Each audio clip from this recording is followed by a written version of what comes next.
It's not a prophet, it's God, right?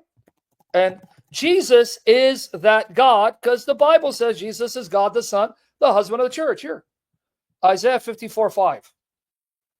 For your maker is your husband. So are you saying Muhammad, your dog, is your maker? The Lord Almighty is his name. The Holy One of Israel is your Redeemer. He is called the God of all the earth. So Muhammad is the God of all the earth? According to this stupid. Yeah. Guys, tell him, say, hey, fat cow, can you give us a Quranic verse that's Muhammad is the husband of the Ummah? Or your God, Satan, is the husband of the Ummah? Tell him, show you where it says Allah is the husband of the Ummah, and the Ummah, the community believers, are Allah's wife. I thought Allah has no consort. Or that Muhammad is the husband, because if he is, you just made him God. See why I have no respect for these dogs? And you should have no respect for the Quran? They make me sick, dude. But anyway, the husband of Israel is the God of all the earth. So he just said Muhammad is the God of all the earth. Pit on Muhammad.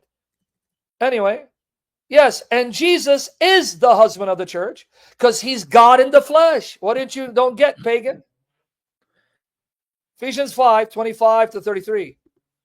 Husbands, love your wives, just as Christ loved the church and gave himself up to her, to make her holy, cleansing her by the washing with water through the word, and to present her to himself as a radiant church, without stain or wrinkle or any other blemish, but holy and blameless. In the same way, husbands ought to love their wives as their own bodies. He who loves his wife loves himself. After all, no one ever hated their own body, but they feed and care for their body, just as Christ does the church, for are members of his body. For this reason, a man will leave his father and mother and be united to his wife, and the two will become one flesh. This is a profound mystery, but I'm talking about Christ and the church. However, each one of you also must love his wife as he loves himself, and the wife must respect her husband. So, Christ is God, who's the husband of the church. Yahweh is God, who's the husband of Israel. It is God who's the husband of his people, not a prophet. So here's my challenge. Guys, go call him out now. Say, hey, pagan, Stone Liquor, we'll take Shahada. Show us where your book of porn says Allah is the husband of the Ummah. And if you do, then that can't be Muhammad. Song of Solomon cannot be about Muhammad. But if you say Muhammad is the husband of the Ummah, you just made him your Allah, so you worship Muhammad. You Muhammadan pagan. Moreover, if you're saying Muhammad is the husband of the Ummah, you now exalt him and make him God according to the very Old Testament you're citing. This is why we bury your religion like Christ buried your prophet in hell. So that's one. Now let's go to the rest of it. Everyone got what I just said, right? Did you guys got it? Tap one in the chat if you guys got it. If Muhammad is being likened to God and Christ, that God is the husband of Israel, and this is a love song between God and his bride, or Christ and the church, and a love song between Christ and his church. Well, Christ is God. He's the husband. A prophet is not the husband of the church. And the God of Israel is not a prophet. He's the husband of the church. Are you saying Muhammad is God? You stupid pagan. But watch how bad it's going to get. Okay, let's move on. Let me. Love song. Okay. So let's just understand the context. Okay. And the context of chapter 5, according to rabbinic commentaries and some Christian commentaries, is that this is a prophecy of a futuristic messianic figure to come. Okay. Or a futuristic salvific figure to come. Okay. No, notice he said messianic. See how he buried himself? He just buried himself again. Because who comes to fulfill the messianic prophecies? Messianic figure, right? Yep. But wait, last time I checked, Muhammad is not the Messiah. So you see how he buried himself. Now, one thing he said, rabbinic commentary, right? Okay, 1 second. Screen share again, and we're going to go to Song of Solomon 50. Okay. Screen share. Let's see. Okay, let's go here. Chabad.org. Chabad.org. So here's my challenge to you, lesbian. You can bring your lover, sensual muta, and here's my challenge to you. Show us a single rabbinic commentary that says this refers to a prophet from Arabia, an Arabian prophet. Okay? Here's my... guys, hammer this pagan, this clown, because he's going to hide behind formal debates, because they think they're good enough, but they're stupid. All right? Now watch here. Okay, let's go to Rashi. Here it is. Chabad.org. This is a Jewish website, ultra-Orthodox Jewish website. All right. Let's see what Rashi says. Does he say anything about this being about an Arab salvific figure? Arab salvific figure? He said verse 10, right? That's Yep. what he has on the screen? Yeah. Okay. Let's go to verse 10. Chabad.org. Rashi commentary. Muhammad Rajim. My beloved is white and ruddy, surrounded by myriads. He said this one here, huh? Yep. Okay. Hebrew, white, light. They were whiter than milk. I will first explain the entire section according to simple meaning, i.e., the praise of the beauty of a young man when he is white and his face is ruddy. All right. Surrounded by many armies. His armies are many myriads, right, are called, it is said, myriads, like the plants of the field. Okay. Now, maybe if I go through this, I will see something about an Arab prophet. We're going to put Arab. Nothing? Okay. How about let's see a prophet. All right. My beloved is knocking. He causes his Shekhinah to rest upon the prophets. See what he's saying here? It is his God who will put his presence on the prophets. And he admonishes them through them by sending them times. So he's saying on the literal level, it's about a man and his bride. On the spiritual level, it's about Hashem. Hashem is God. Hashem. That's what they call him. Let me see. Hold on. I'm sorry. Let me do the Holy One. I sleep. When I was confident and tranquil in the first temple, I despaired of worshiping the Holy One, blessed be he, as one who sleeps and slumbers, but my heart is awake. This is the Holy One. He's saying it's God, not a prophet, you dumb stone-licking pagan. And my inside stirred because of him. Hezekiah, his son, came and repented all his heart to seek the Holy One. So now he's likening Hezekiah as the bride, seeking God, his husband. See that? This is my beloved. Look, chapter 5:16, right? Guys, chapter 5:16, where it says about Muhammad. This is my beloved. This is the likeness of my beloved. This is the likeness of my friend. And because all of these things I have become ill for his love, the allegorical meaning symbolizing the Holy One. The rabbi said, the Mahomet is God. You see it? You guys see it right here? The rabbi said, Song of Solomon 5:16, the beloved, the Mahmadim, is God, the Holy One. Right here. You want a rabbinic commentary, right? So he just said Muhammad is God. Let me send it to you in private chat.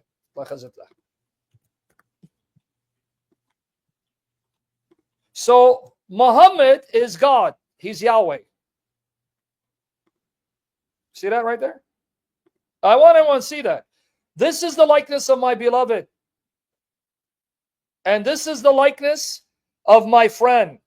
And because of all these things, I've become ill for his love. So the bride is ill for his love. Whose love? The allegorical meaning symbolizing the Holy One. Blessed be he, as follows.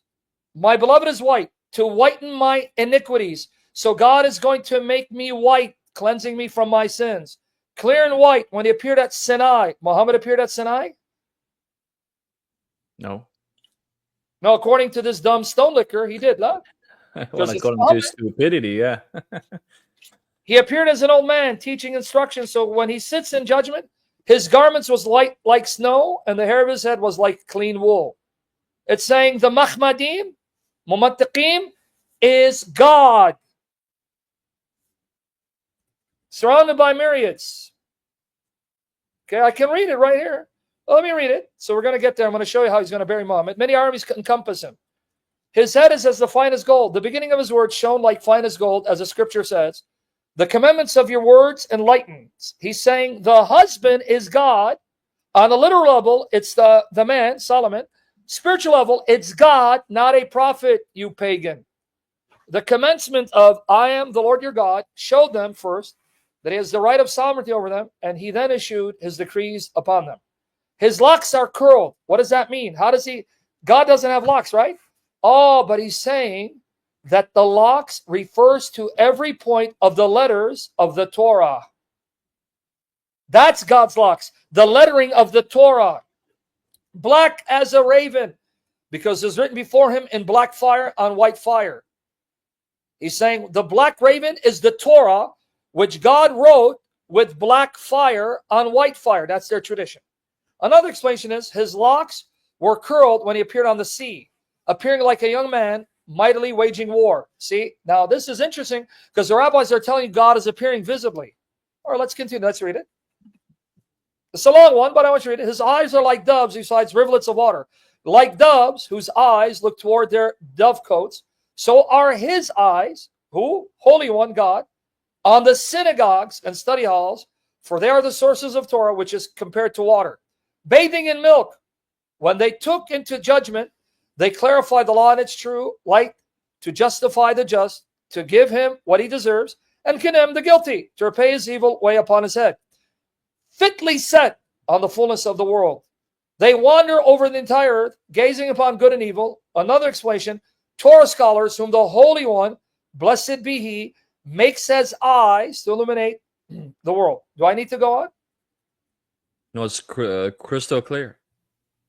I mean, right? I mean, it's long, but you see, he's saying that on a literal level, it's about the husband. Spiritual level, it's about God, the Holy One. Where does it say a prophet who's an Arab? Yeah, apparently, according to his stupidity, that Muhammad is God and he's the husband of the Ummah. MashaAllah. MashaAllah, brother. And here, the final one, verse 16, his palate, I have a hard time pronouncing palate, is sweet. Who? His words are pleasant, God. Leviticus 19:28. And you shall not make a wound in your flesh for one who has died. I am the Lord. Faithful to pay reward. Is there a palate sweeter than this? Do not wound yourselves and receive reward. And when a wicked man repents of his wickedness and performs just righteousness, he shall live because of them. There you go. Okay, so what rabbinic commentary says, this is about a prophet who's an Arab. You lying son of Satan. Okay, now let's get to the other part. Astaghfirullah, astaghfirullah.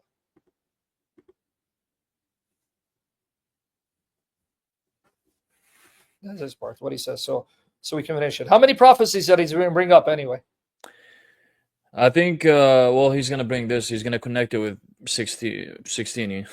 You already know that. You know, he's going to go to Mahmadan where he goes to 16. Yeah, I know. And after this Song of Solomon, what is he going to mention? I don't remember exactly, but I think he's going to mention one more.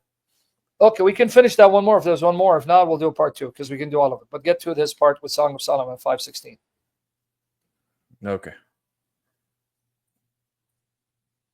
Is white and red. Okay. And was it? You know who was the chiefest amongst 10,000? No. The Prophet Muhammad, when he finally entered Mecca in the conquest of Mecca. Okay. And then, like this verse says, my beloved is white and red. The chiefest. You probably feel trapped in a job. Yeah. Even though he lied to you, because the word myriads is not referring to Muhammad coming with jihadis. Right? That's what he's referring to, the myriads. The myriads in the scriptures do not refer to Muhammad coming in Arabia with his jihadis to rape. I wanted to hear that part because I'm going to show you what the word means. Like we can even check the Hebrew here, as you can see. Okay, what does as it a say? raven, ka al-ghab, as an Arab. What Here's is the the Hebrew spelling. Okay, hold on. There's the kaf. Okay, hold on, brother. Hold on. MashaAllah, brother. MashaAllah, MashaAllah. He says raven, la, MashaAllah. Okay. See, this is what they do. They commit what's called the etymological fallacy. Because, I got to go here. Hold on. Because this one, I don't know how they do Song of Solomon here. Sorry, guys. 1 second. MashaAllah, brother. MashaAllah. I have to go here because, hold on. I don't know how they spell Song of Solomon here. So it's Shir HaSharim, Song of Songs. But I'll do some. 1 second. MashaAllah, brother. MashaAllah. This is what they're famous for. This is called root fallacy, etymological fallacy. They think because the root meaning means this, it always has to have that meaning wherever it appears. Now let me embarrass this guy, show him that he makes Muhammad look intelligent. MashaAllah, brother, MashaAllah. All right, so let's go here. All right, and I'll give you the link in a minute. Yeah, this guy, man, he's so stupid. My goodness, the guy's an embarrassment. He makes, I'm sorry, like Muhammad is stupid. He was born stupid, died stupid, and demonized, but this guy makes him look intelligent. Stuck for Allah, get stuck for Allah. Okay, watch here. Let's go to raven. All right. Oreb, right? Oreb. Let's see. What are the meanings of it? I gave you the link, and you to Rumble, I gave you the link. Okay. Watch here, brother. MashaAllah, brother. MashaAllah. All right. He said black. Okay, let's see here. Oh, Arab. Okay. Oreb, raven, ravens, a raven. Now, conveniently, he goes to that word and trying to say Arab from Arab, but he doesn't tell you that the word Arab is used elsewhere for raven. From or Moreb, or from Arab, a raven. Now let's see what Arab is. Close, evening turns to gloom. Be darkened. Close, evening turns gloom. You see what he did? It's called a phonic fallacy. Because they sound the same, they must have the same meaning. Now watch how I'm going to do. I'm going to bury him because Akbar sounds like Akbar. Akbar means mouse. So his God is the great mouse. Watch what I want to do to this clown. That's true, actually. Not midget, because they're taking what is called the word, committing the root fallacy. Let me explain to you what a root fallacy is. The root fallacy is you go and see the origin of a word. When this word was used, this is what it meant. But as any scholar of language will tell you, the root meaning of the word isn't always the meaning used in a sentence. So although originally it meant this, in time it was used to mean different things. So you got to now look at the context, see what it means. So he's committing that fallacy. And the second fallacy the pagan stone licker is committing is because Arab sounds like Arab, not taking into consideration one is Hebrew, the other is Arabic. He thinks that it means an Arab. Whereas when you look at the words and you look how it's used, here it is. So he has to provide proof that it means he looks like an Arab as opposed to a raven, when in the context, it cannot mean an Arab unless you're licking a black stone and you're stoned. So what does the word Arab mean? To be darkened, evening, close, evening turns to gloom, a primitive root, or associate through the idea of covering with texture. And you see how it's used. Evening, close, toward evening. A primitive root, identical with Arab, through the idea of covering with texture. Denominative verb, Arab. So what's Arab mean? Oh, right here. To pledge, exchange, mix, become surety. Really? Look how it's used throughout the Old Testament. To take a pledge, give and pledge, exchange. Take a pledge, give and exchange. The fact that I have to do this is why I say the guy's a joke. And you guys are spiritual bastards, sons of the Lord Babylon, that want to give this guy a platform to have a formal debate. Are you that stupid? Sons of Satan? Take on a pledge, in a pledge, exchange, change. No, see, it means Arab because it sounds like Arab. Right? But wait, we're going to have fun. Lord, bless our numbers for your glory, not our praise. Okay. Arab, it also is a denominative verb from Arab or Irab. Close, evening, turns to gloom. Right? Dark, has passed away. Infinitive absolute. Okay, hold on. Irab. All righty then. Irab. Arab. Irab means what? Day, evening, twilight, evenings, night, every evening, sunset. I see. Is that clear now? I'm using Bible Hub, one of the best online for free, as well as Blue Letter. So I just gave you the link. I sent the link earlier. Everyone got it, right? Okay, so we put that nonsense to bed. Nasha, what a disgusting human being. May the Shia spread camel piss on him when they come visit his mother. All right, now let's get to the Song of Solomon 5:16, please. Okay. Astaghfirullah, brother. Astaghfirullah. You're going to give me high blood pressure. There we go, brother. And by the way, he's gonna talk about the valley of Mecca, to connect it with Mecca. Mecca.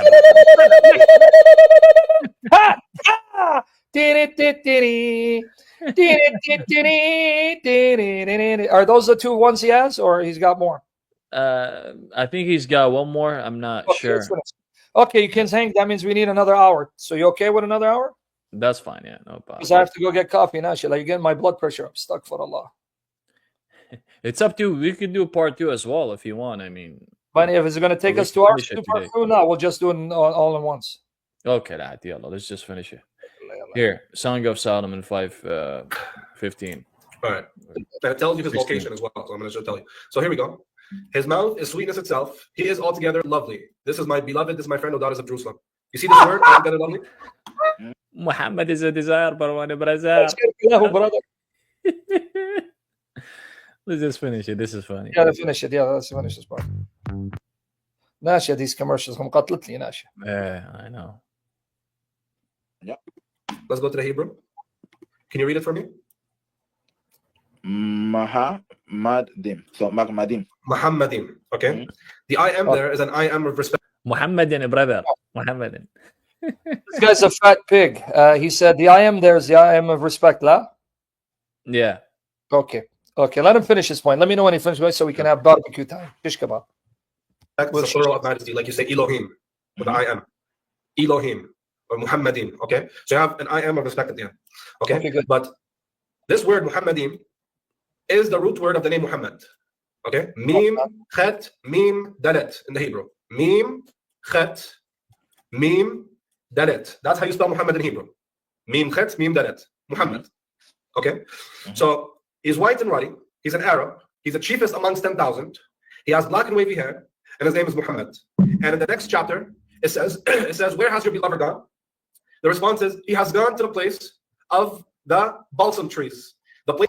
Anyways. Oh, Psalm 84. We'll get Yeah, to we're that. going to bury this cow. Okay. Exactly. I'm glad he mentioned balsam trees because I'm going to humiliate him. Okay, guys. Number one, he just again committed the phonic fallacy. Mim, chet, mim. He says that's how you spell Muhammad. There's only one problem, fat cow. The noun form for mim, chet, mim would be hamdan. But let's put that aside. Fat cow.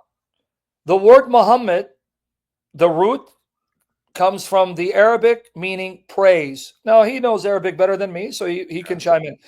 The reason why is because if this is referring to your son of Satan, Muhammad, the word praise in Hebrew is halal. Halal. So Muhammad, Ahmad, Hamid, Mahmud, coming from the root meaning praise, there is no correlation from the word Muhammad, Ahmed, Hamid, Hamd, right? Mahmud, coming from the same triliteral root, because those words all are variations of the word praise. But in Hebrew, the word praise is halal, like hallelujah. Mhm. There is no correspondence. Secondly, I'm going to go with you. Mahmadim. Notice how he pronounced it. He pronounced it Muhammadim, right? Okay.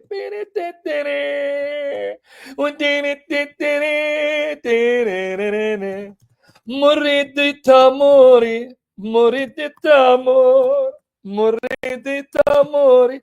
Aini hamma shaqit al-urkhatuh.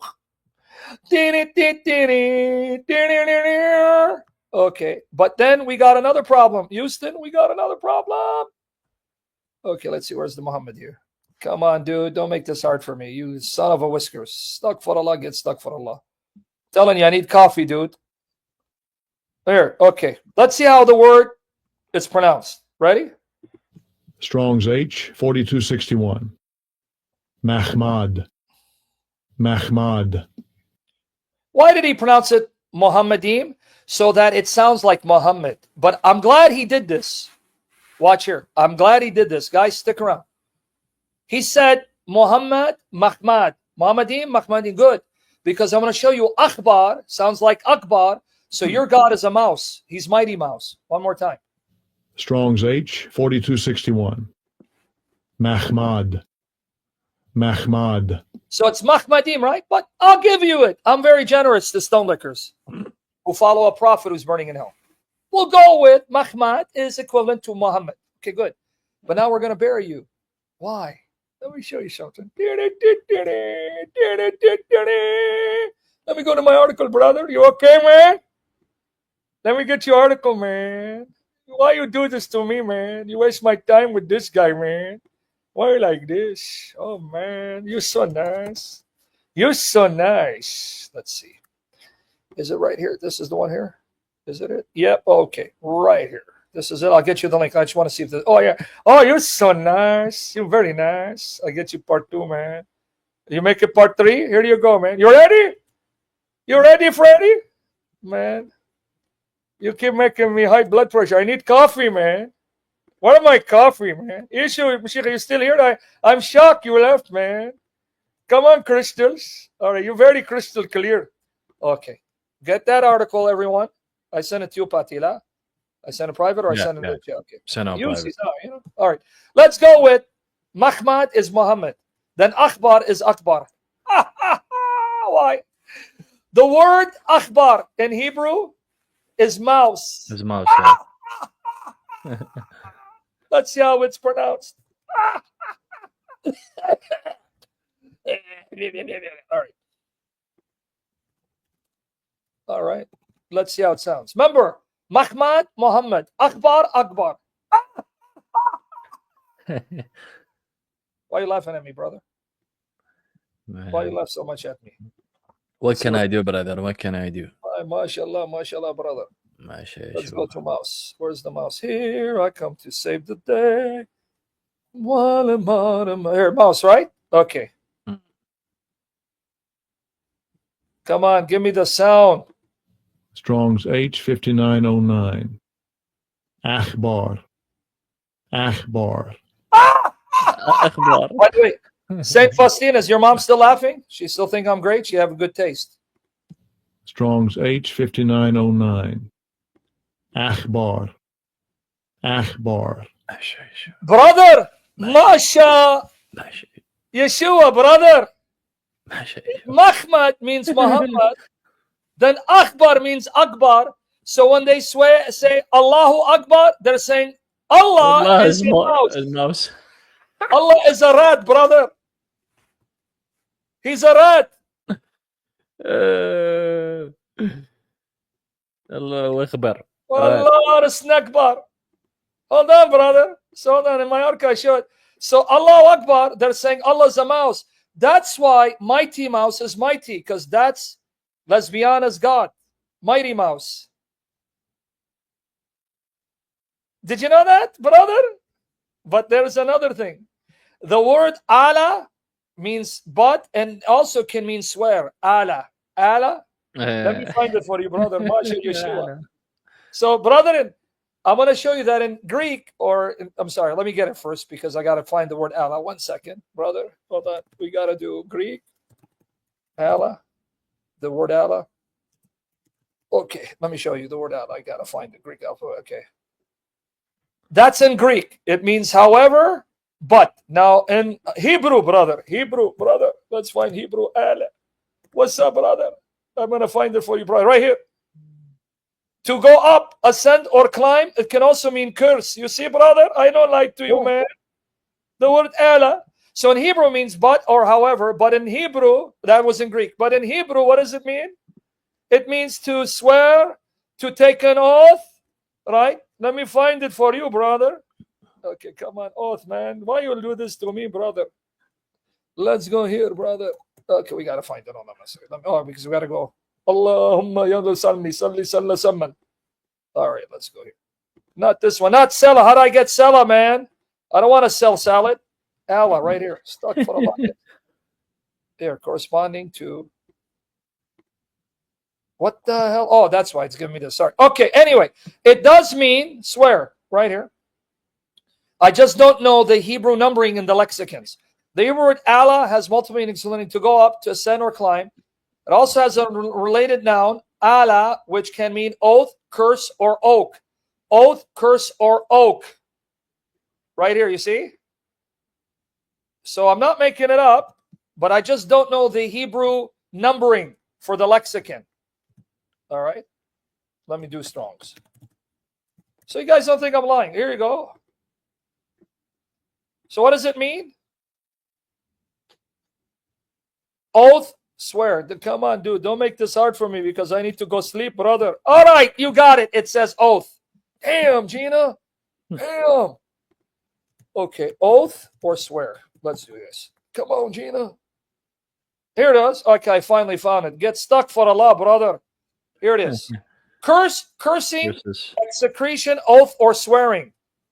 See, guys, right here. So I told you, I just don't remember the numbering, you see? Now it's Strong's 423. But let me show you now. You guys are not bored yet, right? You guys enjoying this? So Sam, if we have to go according to his stupid logic, you know, Yeah. that Allah is a mouse so far, Yes. and what else? No, with this he's a word, you know curse. what it means? Huh? You know what it means? If you take Allah, you know what it means? Ala. Uh-huh. That when you say Allahu Akbar, you mean I swear by a mouse. Okay. So according Masha to his Yeshua, stupid brother. okay. So let's Yeah, go. that's Let's go with that logic. Okay. So Allah is Yeah, a that's mouse. what I'm saying. Okay, here you go.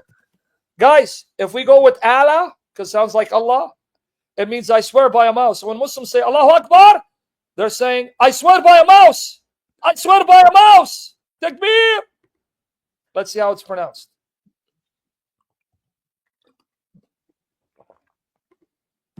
Strong's H 423.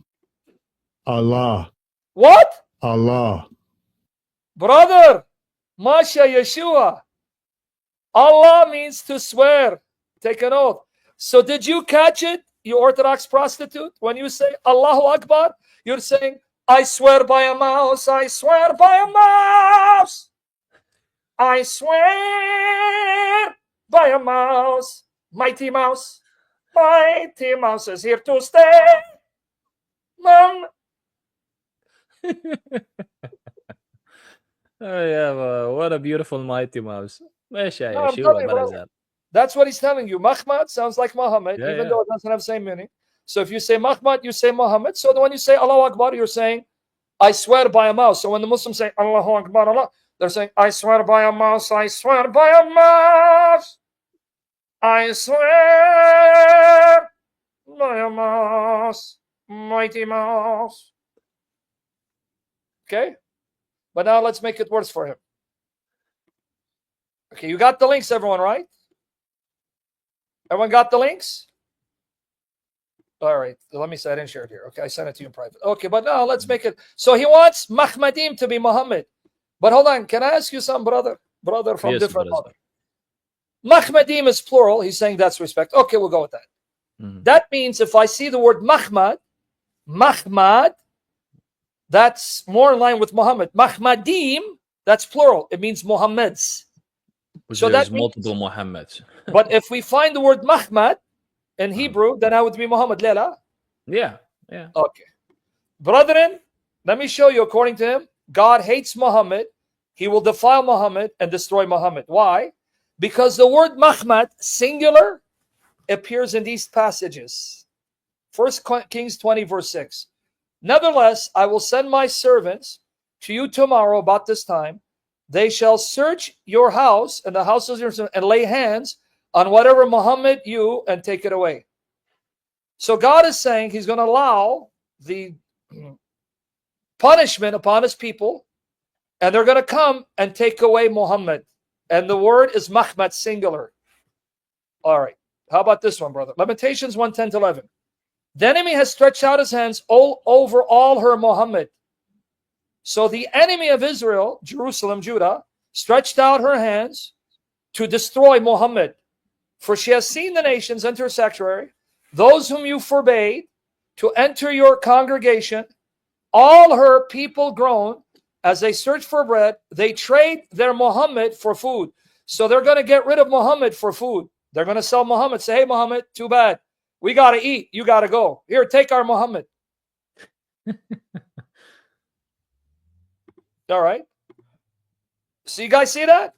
For food to revive their strength. So they love food more than Muhammad. Hey, come here. Muhammad, get the hell out of here. Get out of here, ya Ibn Kalb. Give us some food. Take him. This one is very nice. Get out of here, you chihuahua. Yes, this one's very nice. Ezekiel 24:21. Yes. Say to the house of Israel, thus says the Lord God, behold, I will profane my sanctuary. God is going to destroy sanctuary. But what else is he going to profane and destroy? I'm going to profane my sanctuary.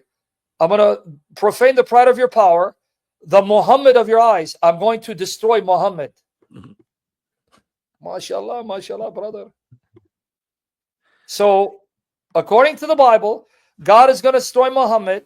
According to the Bible, people are going to sell their Muhammad for food. According to the Bible, they're going to lay their hands on Muhammad. Yeah, Mahomet is Muhammad for sure. So everyone got it, right?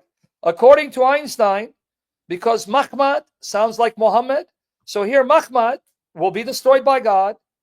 Mahomet will be sold for food. People are going to lay their hands on Mahomet to defile him. And according to Hebrew, Allahu Akbar means I swear by the mouse. This is the final thought. So, I swear by the mouse, I swear by the mouse.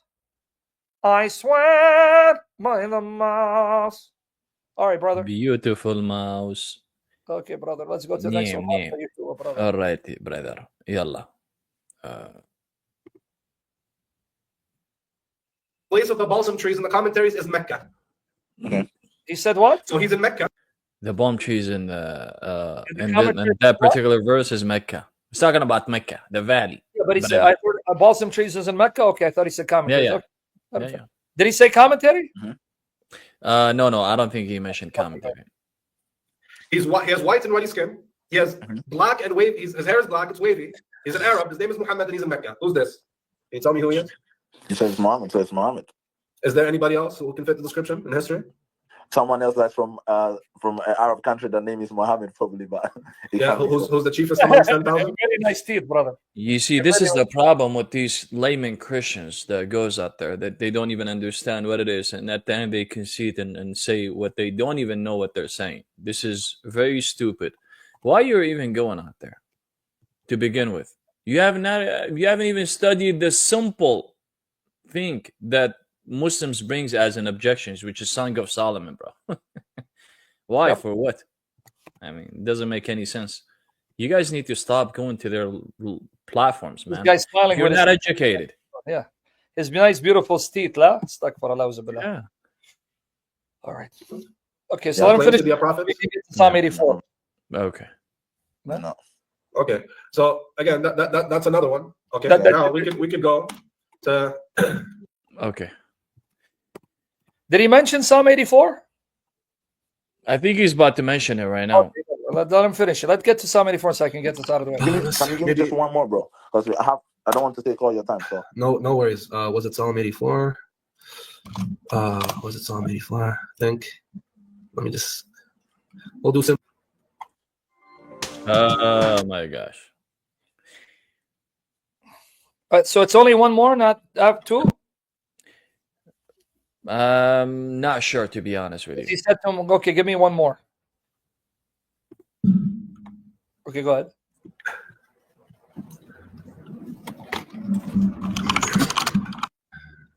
You got to search it. Psalm 84. You see my screen? Psalm 84, yeah. yeah. Let's just finish it. Okay. How lovely is your dwelling place, Lord Almighty. My soul yearns, even faints, for the courts of the Lord. My heart and my flesh cry out for the living God. So here, the author of the psalm, he is praising the dwelling place of the Lord, the house of the Lord, and he is speaking about it futuristically because it's not available in his time. Why? He says, my soul yearns, even faints for the courts of the Lord. Correct? You see the lie? Number one, see the lie? He said it's future. It doesn't exist at that time. No, you stupid bastard. It's not speaking of future. He's speaking of him desiring to go to the house of the Lord, not to a future site that doesn't exist. See his lie? He's aching to appear before God in the house of God, which hasn't happened yet, but not to a site that doesn't exist. See the first lie? The son of Satan? But keep going. Even the sparrow has found a home and swallow a nest for herself. So he doesn't have the house of the Lord. He's saying even the sparrow has found a home. He doesn't have it. Okay? Where she may have her young, a place near your altar. Lord Almighty, my King and my God. I just refute myself. He just said God doesn't have a house. You stupid bastard. It says that they are nesting at the altar of God. Do you see it right there? Yeah. A place near your altar. See what he just did? Hey, you fat Orthodox lesbian stone licker. It's saying that even the ravens, even the sparrows they find rest near your altar, and the altar is in the temple. You see it right there, right? A place near your altar. Yeah. You go ahead. Blessed are those who dwell in your house. They are ever praising you. What house? Blessed are those strength in you, whose hearts are set on pilgrimage as they pass through the valley of Becca. Who does pilgrimage to the valley of Becca? Where's the valley of Becca? Do you know? No idea. Becca is the name of Mecca in the Quran. No, it isn't. No, I didn't know that. In the Wow. Quran, the name of Mecca is Becca. You want to No, know it why? He lied Why? to you. Because in Semitic languages, Arabic, Hebrew, Aramaic, in the ancient times, it was common to pronounce the ba as a meme, as the M sound. The B sound as an M sound, and the M sound as a B sound. They were kind of interchangeable. So you could say Mecca or Becca. So that's why in the Quran even, we call it Mecca, but even in the Quran it's called Becca. Nowhere Okay? does it. This is in the Quran. Wallahi, you are a liar. Nowhere does it call Mecca Becca. He lied again through his teeth because he's a bastard like Muhammad burning in hell. Okay, but did you guys catch it? Because he's blind like Muhammad, it doesn't say they go to the valley of Becca. They pass through the valley of Becca. Okay, yep. Because they're passing through the valley of Becca to find God in Zion. It's right there. Keep reading, so then I'm going to finish it. Let him finish his point so I can bury him. Okay. So as they are doing pilgrimage, as they pass through the valley of Becca, See they through. make it a place of springs. Okay. To go where? Now, you know the word Becca. Okay. The word Becca in the Hebrew. Let me show you something here quickly. Balsam trees. We know what 84 verse 6. Psalm 84 verse 6. Let me show you the word didn't Becca in finish the it. Hebrew and what it means. Huh? He jumped. He didn't finish the psalm? Well, not yet. He's gonna go to the Greek and No, the Hebrew. I mean Did he read the rest of Hebrew. Sorry. verses? Huh? Did he read the rest of the verse or he just stopped? I think he stopped at one point. Yeah. So he didn't finish the verses after 6? No, he stopped at a 6, and he said, "Let me show you the Hebrew on the word of Becca and what it And really he didn't means." go back to the rest of it? I'm not. No, I don't think he went Gotta to be 7. sure King Silv stuck for Allah so he can finish it. Like if you don't, what happens? Does after this he go back to it? He reads it. Oh Zabala, you Chaldeans, you can't count and you can't remember. Like Khalil Bokhon. I don't think he did. I don't think he did. I No. don't think. Show him if he did or not. So he doesn't think we didn't quote him in context. Okay, let's finish it then. Okay, good, brother. Stuck for Allah. You 84 verse Chaldeans. 6. Psalm 84 verse 6. Let me show you the word Becca in the Hebrew and what it means. It has another meaning. The word Becca is connected to balsam trees as well. So let's check the Hebrew here. You see? As they Really? pass through the valley of Becca. Becca here, you see, strong. Let's go to the Hebrew. Yeah. There's a meaning of balsam trees here. Look. We know it already, dude.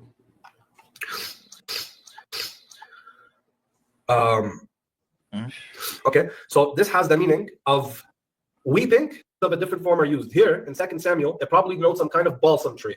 Okay, so-called probably denotes some this in several commentaries. Like here, for example, look, it says, but according to the designation of a tree from which some kind of fluid flows, and such tree is the Arab Bekka'un, resembling the balsam tree, which is very common in the arid valley of Mecca. Oh, so it's So on and so gotta forth. be. Okay. Anyways, so here, look what it says in verse 7. Okay, Look now what it that's says what I'm saying. I want to make sure you in read verse 7. Yeah. 7. Okay. They go from strength to strength till each appears before God in Zion. Okay. Mm. Now, look, there's a reading in the Septuagint. So let's pull it up. Psalm 84, LXX. Mm. Look what it says. Here, for the valley of weeping, or the valley of Becca, to the place which he has appointed, for there the lawgiver will grant blessings. Who is the lawgiver in Mecca? Oh yeah. Muhammad. He granted blessings. MashaAllah, Masha Yeshua, Wow. brother. Huh? Who is it? Muhammad. It's Muhammad. Then who else can it be? Oh Okay, so man. the place he appointed for the lawgiver will grant blessings. Okay. So the psalmist is describing a pilgrimage happening in the valley of Becca. Everyone's Kyle from Greece. You ready now? He finished, or that was it? He's gonna touch on it for a little bit. Then. I mean, Let's does he just make finish any other 2 seconds. points? No, Does no. he make any For other now, points? For now, no. He doesn't make any other points. That's it? Okay. Screen share, mister. Masha Yeshua, brother. Masha Yeshua. There we go. Okay, here you go, brother. Septuagint, right? Okay. Let's go here. Masha Yeshua, brother. Very nice. I'm ready to lick the black stone like a good Mohammedan. Let me do this. Hold on, brother. Stuck for Allah. Let me enlarge it for you guys. I'll get you the link. Masha Yeshua. Okay. He went to the Septuagint, right? Okay, let's read the Septuagint. Here it is for the rest of you guys. Well, we're going to have fun. We're going to have fun. All right, here it is. All right, I gave it to you now. Guys, I think that was his last prophecy. If not, we'll do the final one. We'll be out of here. This guy can't stand listening to this guy, brother. I give you credit for listening to this. Anyway, here goes. Let's read it. Psalm 83. Now, in the Septuagint of Psalm 83, a psalm for the sons of Korah. Korah, this is after David. The temple was already built by David.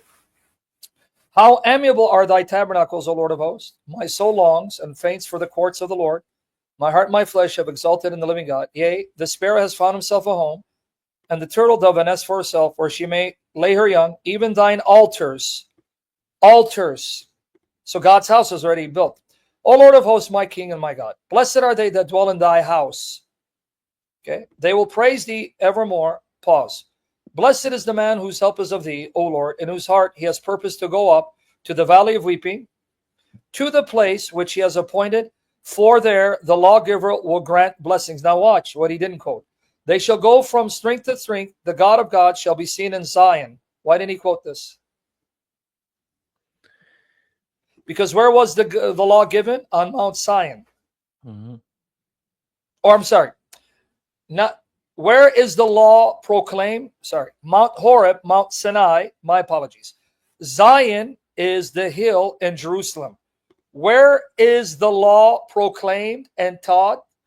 In Zion, the hill in Jerusalem. Sorry, guys. That's what I meant to say. Why? Because that's where you have the temple and the priests.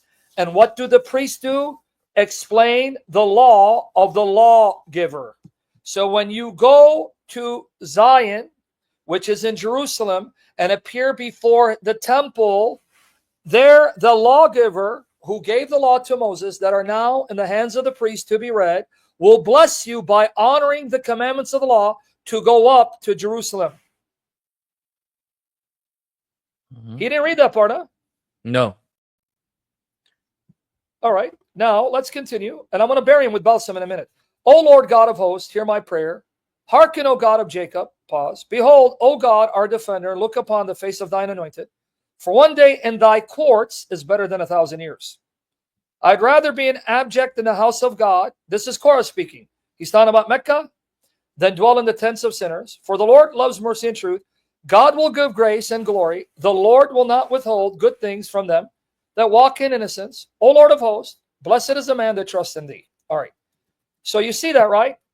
The lawgiver grants blessings to those who go to Zion, because Zion or Zion is the hill in Jerusalem where the temple is, where the house of the lawgiver is, where the Israelites make pilgrimage to honor the feasts, and they have to go up to Jerusalem at least 3 times a year, and the priests who expound the law happen to be.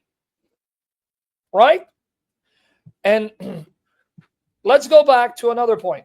He admitted to you that Bakka means valley of weeping or balsam trees. Here's my article. I already addressed this. Okay, right here. And I'm going to prove to you Bakka is not Mecca. But because he's a fat slob, he's a liar, a jihadi, stone licker like his prophet. All right. By the way, there's 2 more that he's going to show after this. Which one are they? Which 2? There's other 2s. I think he's going to go to Daniel. Okay, then let's do a part 2 on that, because if he's that stupid, he's going to quote Daniel again. These guys are bastards like Muhammad. Yeah, we'll do a part 2, brother, because I want to spend a lot of time on Daniel. Okay, guys, here it is. My article. I gave it to all of you, right? You got it? So, Badawi, that's because an old Muslim claim. So, where do they appear before God? In Zion. Now, I'm going to go to the Hebrew text. Furthermore, the term Becca in Hebrew means either weeping or balsam trees. Hence, the valley of Becca can be translated as valley of balsam trees. I already covered this, but watch the embarrassment. All right? Get you a good Bible commentator to tell you that this valley is about 5 miles away from Jerusalem. This valley of Becca that the Psalm's referring to? Get you a good Bible commentary. It's referring to a valley that's about 5 miles away of Jerusalem. That's why they say we have to go through this valley to get to